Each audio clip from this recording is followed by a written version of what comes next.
दोपहर के 3 बजे हैं। अस्सलामु अलैकुम। ये रेडियो पाकिस्तान है। दुर्र शहवार तौसीफ से खबरें सुनिए। अहम खबरों का खुलासा। पाकिस्तान ने गोल्डन टेम्पल को निशाना बनाने के भारतीय इल्जामात को यकसर मुस्तरद करते हुए इन्हें मुकम्मल तौर पर बेबुनियाद और मनगढ़ंत करार दिया है। नायब वज़ीर आज़म ने पाकिस्तान की खुद मुख्तारी और इलाकाई सालमियत के लिए चीन की भरपूर हिमायत को सराहा है। अमरीका में पाकिस्तान के सफीर ने अमरीका के साथ तिजारती ताल्लुकात मजीद मुस्तहकम करने की पाकिस्तान के अज़्म का इआदा किया है। भारत के गैर कानूनी ज़ेर कब्जा जम्मू कश्मीर में हव्वल के शहदा और तहरीक आज़ादी के मुमताज़ रहनुमाओं मीर वाइस मौलवी मोहम्मद फारूक और ख्वाजा अब्दुल गनी लोन के यौम शहादत कल मनाए जाएंगे। बरतानिया, फ्रांस और कनाडा ने गजा में इसराइली फौज की कार्रवाइयों की तौसी की शदीद मुखालफत की है। पाकिस्तान सुपर लीग में इस्लामाबाद यूनाइटेड और कोयटा ग्लैडिएटर्स के दरमियान पहला एलिमिनेटर मैच कल लाहौर में खेला जाएगा। पंजाब और खैबर पख्तूनख्वा के कुदरती आफात से निमटने के इदारों ने गर्मी की लहर हफ्ते तक जारी रहने का इंतबाह जारी किया है। और अब खबरें तफसील के साथ। पाकिस्तान ने दो टोक अल्फाज में उन इल्जामात को मुस्तरद कर दिया है कि इसने सिखों के इंतहाई मुकद्दस मजहबी मकाम गोल्डन टेम्पल को निशाना बनाने की कोशिश की। ये बात दफ्तर खारजा के तर्जुमान शफकत अली खान ने भारत के एक सीनियर फौजी अफसर की जानिब से दिए गए बयानात पर सहाफ़ियों के सवालात के जवाब में कही, जिसमें कहा गया था कि 7 और 8 की दरमियानी शब पाकिस्तान ने ड्रोन्स और मिसाइलों के जरिए गोल्डन टेम्पल को निशाना बनाने की कोशिश की। उन्होंने कहा कि पाकिस्तान तमाम इबादतगाहों की ताज़ीम करता है और गोल्डन टेम्पल जैसी मुकद्दस इबादतगाह को निशाना बनाने का तसव्वुर भी नहीं कर सकता। तर्जुमान ने कहा कि दर हकीकत भारत ने खुद पाकिस्तान में मुख्तलिफ इबादतगाहों को निशाना बनाया। भारत की जानिब से लगाए गए ये इल्ज़ामात भारत की तरफ से मजहबी मकामात पर हमला करने जैसे घिनौने अमल से दुनिया की तवज्जो नहीं हटा सकते। शफकत अली खान ने कहा कि पाकिस्तान को इस बात पर फख्र है कि वो सिखों के कई मुकद्दस मकामात का निगहबान है और हर साल दुनिया भर से हज़ारों सिख यात्रियों का खैर मकदम करता है। उन्होंने कहा कि पाकिस्तान करतारपुर राहदारी के जरिए गुरुद्वारा साहब करतारपुर तक वीज़े के बगैर रसाई भी मुहैया करता है। उन्होंने कहा कि पाकिस्तान की जानिब से गोल्डन टेम्पल को निशाना बनाने की कोशिश के बारे में कोई भी दावा मुकम्मल तौर पर बेबुनियाद और गलत है।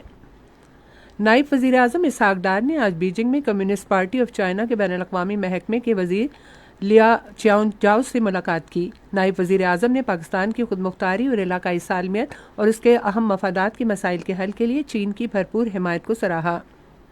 लियो जियानचाओ ने इस बात का इयादा किया कि सदाबहार तस्वीराती शराकतदार और आइनी दोस्त की हैसियत से चीन पाकिस्तान के साथ अपने ताल्लुकात को तरजीह देता रहेगा।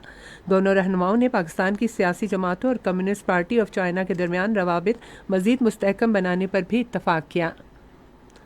DGISPR लेफ्टिनेंट जनरल अहमद शरीफ चौधरी ने कहा है कि पाकिस्तानी कौम ना तो पहले झुकी थी और ना अब झुकेगी। चीन के मीडिया ग्रुप को इंटरव्यू देते हुए उन्होंने कहा कि हमारी शहादत की आरजू जिंदगी से ज़्यादा है और शहादत हमारे लिए एजाज़ है। DGISPR ने कहा कि जब हमारा अज़्म मजबूत होगा, जो हमने दिखाया भी, तो फिर बैनुल-अक़वामी बरादरी भी अपना किरदार अदा करती है। दुनिया को दरपेश माहौलियाती तब्दीली, बढ़ती हुई आबादी और दीगर मसाइल का जिक्र करते हुए उन्होंने सवाल किया कि क्या ऐसे में एक मुल्क को दूसरे मुल्क पर बिला जवाज़ झूठे बयानिए और बगैर सबूत के चढ़ दौड़ना चाहिए और पड़ोसी ममालिक पर अपनी बालादस्ती कायम करने की कोशिश करनी चाहिए। DGISPR ने कहा कि पाकिस्तान और चीन दो जिम्मेदार ममालिक हैं जो खित्ते में अमन व इस्तेहकाम के लिए कोशा हैं। पंजाब हुकूमत ने भारत के बुज़दिलाना हमले के शहदा के खानदानों और जख्मियों के लिए 14 अजला के डिप्टी कमिश्नरों को 34 करोड़ 30 लाख रुपए का रिलीफ फंड जारी किया है। वज़ीर आज़म शहबाज शरीफ ने शहदा और जख्मी शहरियों के लिए इस इमदादी पैकेज की मंजूरी दी थी और ये फंड्स वज़ीर आला पंजाब मरियम नवाज शरीफ ने जारी किए हैं। पंजाब के महकमा दाखिला के तर्जुमान ने कहा है कि हर शहीद के खानदान को 1 करोड़ रुपए, शदीद जख्मी होने वालों के हर खानदान को 20 लाख रुपए और मामूली जख्मी होने वालों को फी कस 10 लाख रुपए दिए जाएंगे।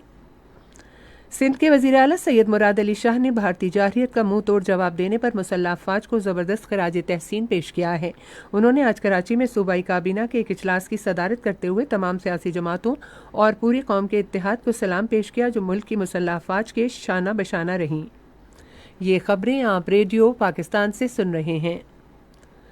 अमेरिका में पाकिस्तान के सफ़ीर रिजवान शहीद शेख ने दोनों मुल्कों के बाहिमी मफाद के लिए आइंदा सालों में अमेरिका के साथ तिजारती हजम मजीद बढ़ाने की पाकिस्तान के अज़्म का इयादा किया है। उन्होंने लॉस एंजल्स में Pakistan American chambers of commerce की मेज़बानी में एक इस्तकबालिये से खिताब करते हुए कहा कि अमेरिका पाकिस्तान की सबसे बड़ी बरामदी मंडी है और 2024 में दोनों मुल्कों के दरमियान मजमूई दो तरफा तिजारत $7.5 अरब तक पहुँच गई है। पाकिस्तानी सफ़ीर ने अमरीकी कारोबारी इदारों को IT, ज़राअत, काबिल तजदीद तवानाई, टेक्सटाइल्स और मैन्युफैक्चरिंग के शोबों में नए मौके तलाश करने की दावत दी। उन्होंने कहा कि पाकिस्तान के स्टार्टअप मौसमियाती निज़ाम में मुश्तरका मनसूबों के तहत हालिया सालों में $70 करोड़ से ज़ायद की फंडिंग हुई है और इसमें मुसलसल इजाफा हो रहा है। पंजाब की वज़ीर तालीम राना सिकंदर हयात ने रवा माह की 28 तारीख से सूबे भर के स्कूलों में मौसम गर्मा की तातीलात का ऐलान किया है। उन्होंने बढ़ते हुए दर्जा हरारत के पेश नज़र स्कूलों के नज़रसानी शुदा औकात का भी ऐलान किया है। तफसीलात के मुताबिक स्कूलों के नए औकात मौसम गर्मा की तातीलात के शुरू होने तक सुबह 7:30 बजे से दिन 11:30 बजे तक होंगे। भारत के गैर कानूनी ज़ेर कब्ज़ा जम्मू कश्मीर में हवल के शहदा और तहरीक आज़ादी के मुमताज़ रहनुमाओं मीर वाइज मौलवी मोहम्मद फ़ारूक और ख्वाजा अब्दुल गनी लोन के यौम शहादत कल मनाए जाएंगे। कश्मीर मीडिया सर्विस के मुताबिक इस मौके पर फातिहा खानी का एहतमाम किया जाएगा और मुकर्ररीन सेमिनार्स में मकबूजा इलाके में भारतीय फ़ौजियों की जानिब से कश्मीरियों की नस्लकुशी की मजम्मत करेंगे। लोगों से ये भी कहा गया है कि कल श्रीनगर के ईदगाह कब्रिस्तान में तमाम शहदा की कब्रों पर जाकर फातिहा खानी करें। OIC 15 डायलॉग प्लेटफॉर्म की दूसरी वजारती कॉन्फ्रेंस आज तेहरान ईरान में मसनूई जहानत के शोबे में इज्तिमाई कोशिशों में पेशरफ्त के लिए मुतफ़क़ा तौर पर मंजूर किए गए तेहरान एलामिया के साथ इख्तिताम पजीर हुई। इजलास में OIC कॉमसेट के coordinator general professor doctor Mohammad Iqbal Chaudhry ने कॉमसेट के 4 रुकनी वफ़द की क़यादत की। Brunei, Darussalam, Indonesia, Iran, Kazakhstan, Malaysia, Saudi Arab, Tunis, Turkiye और कतर के आला सतही वजारती वफूद ने भी इजलास में शिरकत की। रुकन ममालिक ने मसनूई जहानत के मैदान में तालीम, तहक़ीक़, बुनियादी ढांचे की तरक्की, टेक्नोलॉजी की मुंतकली और OIC के रुकन ममालिक के दरमियान इल्मी इश्तराक पर जोर दिया। शुरका ने सेहत, मौसमियाती तब्दीली, ग़िज़ाई तहफ़्फ़ुज़ और पानी से मुतालिक मसाइल जैसे मुश्तरका चैलेंजेस से निमटने के लिए बाहिमी तहक़ीक़ की ज़रूरत पर भी जोर दिया। OIC 15 प्लेटफॉर्म तकनीकी तौर पर तरक्की याफ्ता 15 इस्लामी ममालिक का फ़ोरम है। बरतानिया, फ्रांस और कनाडा ने गज़ा में इसराइली फ़ौजी कार्रवाइयों को तोसी देने की शदीद मुखालफत की है। ओटावा में जारी एक मुश्तरका बयान के मुताबिक बरतानवी वज़ीर आज़म सर कीर, फ्रांस के सदर एमानुएल मैक्रोन और कनाडा के वज़ीर आज़म मार्क कार्ने ने इसराइल से मुतालबा किया है कि वह गज़ा में अपनी फ़ौजी कार्रवाइयाँ बंद करे और गज़ा में इंसानी बुनियादों पर इमदाद की रसाई की फौरी इजाज़त दे। इन तीनों ममालिक के रहनुमाओं ने खबरदार किया है कि अगर इसराइल ने असर-ए-नौ हमलों को तर्क न किया और इमदादी सामान की रसाई पर आयद पाबंदियाँ ख़त्म न की तो वो जवाब में मज़ीद ठोस इक़दामात करेंगे। और अब क्रिकेट। पाकिस्तान सुपर लीग में पहला एलिमिनेटर मैच कल लाहौर में इस्लामाबाद यूनाइटेड और कोयटा ग्लैडिएटर्स के दरमियान खेला जाएगा। मैच शाम 7:30 बजे शुरू होगा।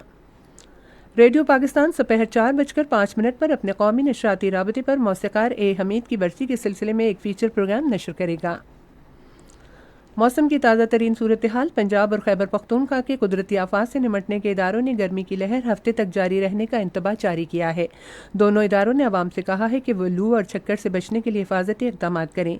रिलीफ कमिश्नर पंजाब नबील जावेद ने सूबे भर के कमिश्नरों और डिप्टी कमिश्नरों को चौकस रहने की हिदायत की है। उन्होंने कहा कि आवाम किसी भी हंगामी सूरत हाल में हेल्पलाइन 1129 या रेस्क्यू 1122 पर रब्ता कर सकते हैं। उधर खैबर पख्तूनख्वा में इदारे का हंगामी ऑपरेशन मरकज़ मुकम्मल तौर पर फ़ाल है और अवाम किसी भी नाखुशगवार वाक़े के बारे में हेल्पलाइन 1700 पर इत्तला दे सकते हैं। महकमा मौसमियात की पेशगोई के मुताबिक आइंदा 12 घंटों के दौरान मुल्क के बेशतर हिस्सों में मौसम गर्म और खुश्क, जबकि मैदानी इलाकों में दिन के औकात में शदीद गर्मी का इम्कान है। आज सुबह रिकॉर्ड किया गया 12 शहरों का दर्जा हरारत।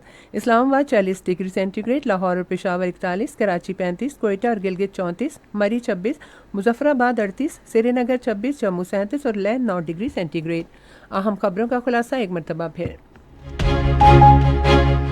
पाकिस्तान ने गोल्डन टेम्पल को निशाना बनाने के भारतीय इल्ज़ामात यकसर मुस्तरद करते हुए इन्हें मुकम्मल तौर पर बेबुनियाद और मनगढ़ंत करार दिया है।